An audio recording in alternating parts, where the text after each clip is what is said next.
रात्रि में ठाकुर जी मैया की बूढ़ी मैया जो थी उनके स्वप्न में गए और स्वप्न जाके बोले, मैया तुमने मेरी बड़ी सेवा करी, खूब सेवा करवाई, खूब 56 भोग अरोगे, खूब आनंद से प्रेम पायो, लेकिन अब आपके कछु दिना शेष रह गए। मैया को बता रहे हैं ठाकुर जी, मैया से कह रहे हैं कछु दिना में आप तो चली जाओगी वैकुंठ और फिर मैं अकेला रह जाऊंगा, फिर आपके दूर दूर के रिश्तेदार सब यहाँ पे आके लड़ेंगे झगड़ेंगे कि हम करेंगे सेवा, हम करेंगे सेवा। मैया वहां से अच्छा तो तू मुझे पहले ही कोई और को सौंप जा। तो मैया ने स्वप्न में ही पूछा, जय जय कौन है, कौन ऐसा सुहागन है जिससे आप अपनी सेवा कराना चाहते हैं? तब ठाकुर जी बोले, मैया एक बाबा तो भिक्षा ले हुए आवे, सनातन बाबा, वही को तुम मुझे पधरा दे, मैं वही के पास ही अपनी सेवा करवाऊंगा। मैया पहले तो बहुत रोई, बोले मेरी सेवा में कोई कमी है ठाकुर जी? बोले कमी नहीं है मैया, तू बस कछु दिना की मेहमान हो रहे।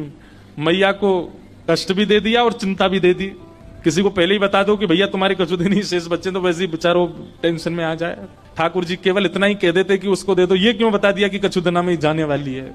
मैया को पहले तो चिंता हुई, बाद में मैया ने विचार किया कि ठाकुर जी सही कह रहे हैं, अगर मैं किसी को नहीं देके जाऊंगी तो रिश्तेदारों की नजर तो गड़ी है, क्योंकि दर्शनार्थी आते हैं, चढ़ावा चढ़ता है, और उस चढ़ावे के लोभ में कहीं ठाकुर जी को कहीं गलत स्थान पर ना ले जाया जाए।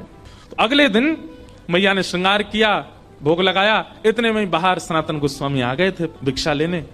तो मैया गई और रोते रोते बोली, बाबा कल रात में स्वप्न में ठाकुर जी आए और आकर के मुझसे कह गए कि मुझे तो बाबा दे दो, अब तुम यहीं डटे रही हो, मैं ठाकुर जी को ला रही हूं, उनको सब श्रृंगार सामग्री सब आपको दे रही हूं, ठाकुर जी को ले जाओ।